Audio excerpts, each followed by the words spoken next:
Hello everyone, in this video I'm going to show you our new exclusive estimate number feature in BOQ estimating.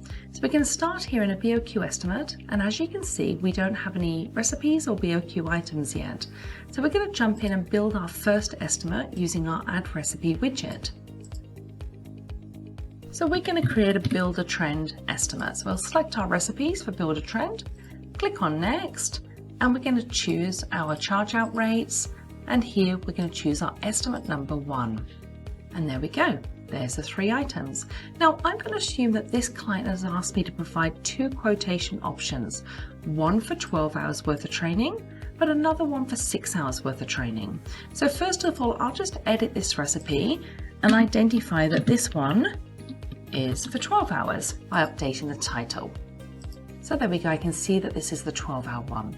Now I'm going to clone this and I'm going to make this one the 6-hour training. And there we go, that now says 6 hours. And I'll just pop into this line item here and I'll just change this to 6 hours. Okay, so on the travel fees here, on-site training, that can stay the same. And on this one here, I've got a few extra items. So I'll just take those off, which is going to be going up to Brisbane. Okay, and now I can click on Add to Estimates. So on both estimates, I'm going to use the on-site training and the travel fees, but on one, I'm going to choose the 12 hours, and on the other one, I'm going to choose the 6 hours.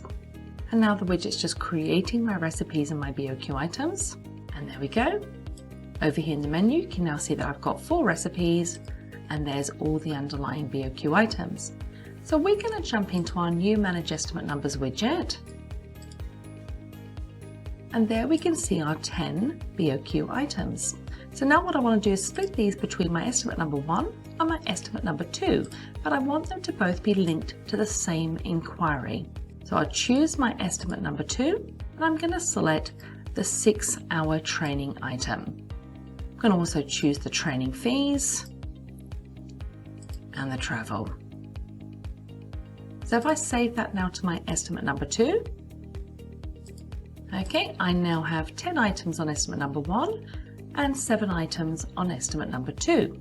Now I'm just going to pop into this preview estimate here. There's my estimate number 1 and there's my estimate number 2. Now in estimate number 1, I've still got the 6 hours, so I can just now take that off here and confirm, and that will unlink those related items. And there we go. I now have 7 items on each estimate, one for 12 hours worth of training and one for 6 hours worth of training. Because those estimates are linked to the same inquiry, that means I can produce a beautiful PDF document using Zoho Mail Merge that will pull through the pricing for both option 1 and option 2 on the same document. That's the new Manage Estimate Numbers widget that allows you to create unlimited estimates on the same inquiry.